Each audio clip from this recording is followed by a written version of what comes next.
یہ جو بے حیائی کا طوفان ہماری سوسائٹی میں پھیل گیا ہے، ٹک ٹاک پہ لڑکیاں بے غیرت بن چکی ہیں، کوئی باپ پوچھنے والا نہیں، کوئی بھائی پوچھنے والا نہیں. پہلے شادی بیاہ میں ناچ گانے ہوتے تھے، بھنگی چمار قسم کے لوگ، ان کی عورتیں ناچتی تھیں. لوگ برا سمجھتے تھے کہ یہ بھنگیوں کا خاندان ہے، ان کی عورتیں مردوں کے سامنے ناچتی ہیں، میراثی ہیں، ڈھولکی ہیں، خاندانی لوگ نہیں ہیں. لیکن اب یوٹیوب کی دنیا جب سے عام ہوئی ہے، سارے ڈھول کی میراثی نکل کے بولو. آپ کو نہیں پتا ڈھول کی میراثی کسے کہتے ہیں؟ سارے ڈھول کی ایکسپوز ہو رہے ہیں، بتا رہے ہیں کہ ہمارا خاندان یہ ہے، ہماری خاندانی روایات یہ ہیں. جو کام اداکاراؤں کا ہوا کرتا تھا وہ گھر گھر میں.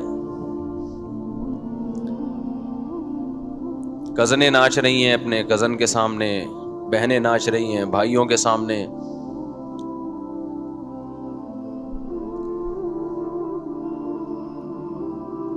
تو ایک چیز پھیلتی جا رہی ہے، روک ٹوک نہیں ہے، روک تھام نہیں ہے. جس نے بنایا، جس نے پیدا کیا، اس کو ایسا ڈکشنری سے نکالا ہے، ایسا اس کو پسے پش ڈالا ہے. جس کا یوٹیوب چینل نہ چل رہا ہو، اپنی خوبصورت بیوی کو لے آئے گا وہ چلانے کے لیے.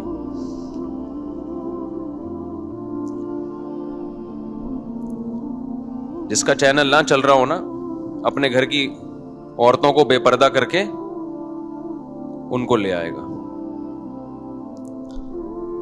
ایک بہت بڑی بھول انسان سے ہوتی ہے. وہ کہتا ہے کہ اگر یہ چیزیں بری ہیں تو اللہ کا عذاب کیوں نہیں آتا.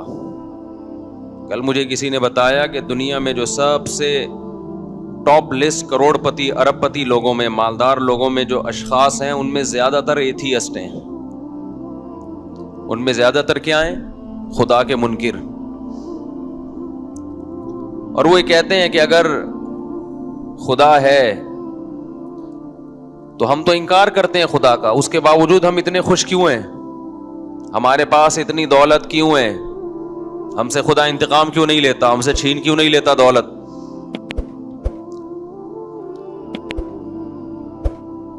یہ وہی احمقانہ قسم کا سوال ہے جس سے قرآن بھرا ہوا ہے. ہر پیغمبر کو یہ طعنہ دیا گیا، ہر پیغمبر کو قوم کے گناہگار لوگوں نے، بے حیا لوگوں نے اور خدا کے باغی لوگوں نے ایک ہی طعنہ دیا ہے کہ اگر آپ حق پر ہیں تو آپ مسکین کیوں ہیں، غریب کیوں ہیں، اور اگر خدا ہم سے ناراض ہے تو ہم خوشحال کیوں ہیں. سمجھ میں آ رہی ہے بات یا نہیں آ رہی ہے؟ اور قرآن نے سب کو ایک ہی جواب دیا ہے، اَيَحْسَبُونَ أَنَّمَا نُمِدُّهُمْ بِهِ مِن مَّالٍ وَبَنِينَ نُسَارِعُ لَهُمْ فِي الْخَيْرَاتِ. یہ بے وقوف یہ سمجھ رہے ہیں کہ ہم نے ان کو دولت اولاد دے دی، ان کو مضبوط کر دیا، تو کیا ہم ان سے خوش ہیں؟ اور کیا ہم ان کو ان کا اجر دے رہے ہیں دنیا میں؟ بل لا یشعرون. اللہ کہتے ہیں نا، ان کے جو اوپر کا چیمبر ہے وہ کام بولو نہیں کرتا. یہ ایگزامینیشن ہال کو، امتحان گاہ کو کامیابی سمجھ رہے ہیں، حالانکہ یہ تو امتحان گاہ ہے. ایک آدمی امتحان گاہ میں بیٹھا ہو، ایگزامینیشن ہال میں بیٹھا ہو، پیپر حل نہیں کر رہا، پانی مانگ رہا ہے تو پانی مل رہا ہے، چائے مانگ رہا ہے تو چائے مل رہی ہے. لوگ اسے کہہ رہے ہیں کہ اللہ کے بندے تو بیٹھ کے پیپر حل کر، تیرا فیوچر تاریک ہے. وہ جواب میں کہتا ہے کہ فیوچر تاریک ہوتا تو حال میرا پریزنٹ بھی تو برا ہوتا، وہ تو بہت اچھا ہے. دیکھو جتنے سکون سے میں بیٹھا ہوں، وہ جو پیپر دینے والے لوگ ہیں ان کے کیسے پسینے چھوٹ رہے ہیں. آپ کی سمجھ میں ہی نہیں آ رہا تو اس بیچارے کی سمجھ میں کہاں سے آئے گا جس کو دولت کے نشے نے بگاڑ دیا. مثال سمجھ میں آ رہی ہے؟ ایگزامینیشن ہال میں بندہ بیٹھا ہوا ہے، پیپر حل نہیں کر رہا اور کہہ رہے میری ساری ضرورتیں یہاں پوری ہو رہی ہیں تو میں تو خوش ہوں. اور وہ دیکھو جو پیپر حل کرنے میں لگا ہوا ہے اس کے پسینے کیسے چھوٹ رہے ہیں. اسے تو نہ چائے کا ٹائم مل رہا ہے نہ پانی کا ٹائم مل رہا ہے. اس کا مطلب میں کامیاب ہوں. کوئی عقل مند وہاں بیٹھا ہوگا تو اسے کیا کہے گا کہ بھائی تیری اوپر کی کھوپڑی کام بولو نہیں کر رہی. تو ایگزامینیشن ہال کو سمجھتا ہے کہ یہ کامیابی ہے. دیکھو تم مسجد سے باہر نکلو گے نا یا مدرسے سے باہر نکلو گے, دو ہی جگہیں ہیں جہاں اللہ اللہ سکھایا جاتا ہے. اس کے علاوہ کہیں بھی اللہ سکھایا نہیں جاتا. ہر جگہ دولت, شہرت, پیسہ, عیاشی, یونیورسٹیوں میں یہ سکھایا جا رہا ہے, کالجز میں یہ سکھایا جا رہا ہے. زیادہ سے زیادہ نماز کا ٹائم دے دیا جاتا ہے. بس ایک مسجد بنا دی ہے, چلو جی جس نے نماز پڑھنی ہے یہاں پڑھ لیں. وَاتَّخَذْتُمُوهُ وَرَاءَكُمْ ظِهْرِيًّا, پیغمبر نے کیا کہا کہ جو رب تمہیں کھلاتا ہے پلاتا ہے اس کو تم نے اپنی پشت کے پیچھے ڈال دیا, اگنور کیا اس کو.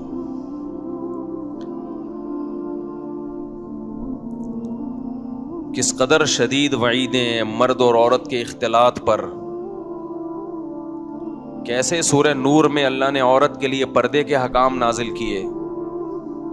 ہم تو اس کو رو رہے ہیں کہ گھروں میں بھابیاں پردہ کریں دیور سے, جیٹ سے. یہ تو اللہ کا حکم ہے. لیکن آپ ماحول دیکھو, ایسا بند ٹوٹا ہے بے حیائی کا, ایسا ٹوٹا ہے.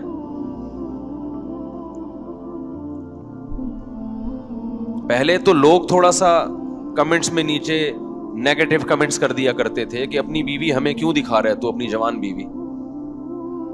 اب وہ بھی نہیں کرتے. ماشاءاللہ بھابھی بہت پیاری لگ رہی ہیں. خوب سمجھ لو ایک ایک جملہ جو آپ کی زبان سے نکلتا ہے نا, یہ نوٹ ہو رہا ہے کس کے دربار میں؟ اللہ نہیں چھوڑے گا. گناہ کرنے والا اور گناہ کو پروموٹ کرنے والا اللہ کی نظر میں بولو برابر ہے. آپ بولو کہ بھئی یہ بھابھی بہت پیاری ہے, ان کو چھپاؤ, ہمیں کیوں دکھا رہے ہو اپنی بیوی.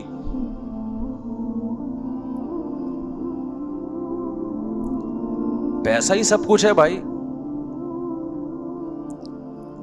صرف پیسہ اگر آپ نے کمانا ہے, آپ ایک بندوق اٹھاؤ, ڈکیتیاں شروع کر دو. ڈاکو نہیں کماتے کیا پیسہ؟ مگر عزت بھی بیچتے ہیں, غیرت بھی بیچتے ہیں. تو اس وقت کا جو سب سے بڑا فتنہ ہے, رسول اللہ صلی اللہ علیہ وسلم صحیح بخاری صحیح مسلم کی حدیث میں جس کی پیشگوئی کر چکے ہیں, ما ترکت بعدی فتنة اضر علی الرجال من النساء. آپ صلی اللہ علیہ وسلم نے فرمایا میں نے اپنے بعد مرد کے لیے عورت سے بڑا کوئی فتنہ نہیں چھوڑا. میرے اس بیان کو بھی غلط رخ دیا گیا. کسی لبرل صاحب نے میرا یہ بیان چلایا کہ یہ دیکھو عورتوں کو برا کہہ رہے ہیں, عورت کو کہہ رہے ہیں فتنہ.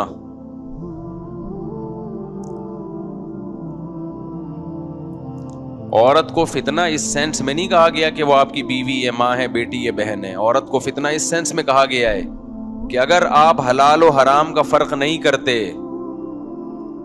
آپ یہ باؤنڈری کراس کرتے ہو حلال و حرام کی, تو سب سے زیادہ تباہ کرنے والی چیز کون سی چیز ہے؟ وہ عورت ہے.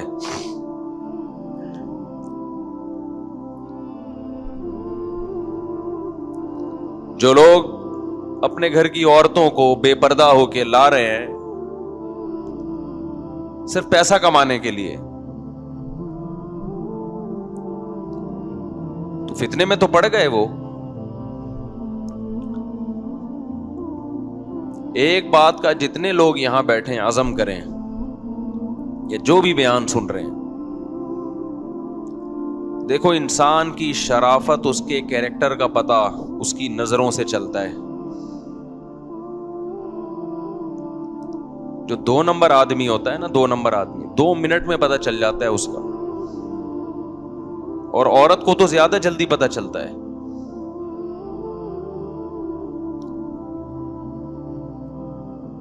ہمارے ایک دوست نے بتایا، میرے پاس تو کیسز آتے ہیں نا، بیسیوں قسم کے واقعات آتے ہیں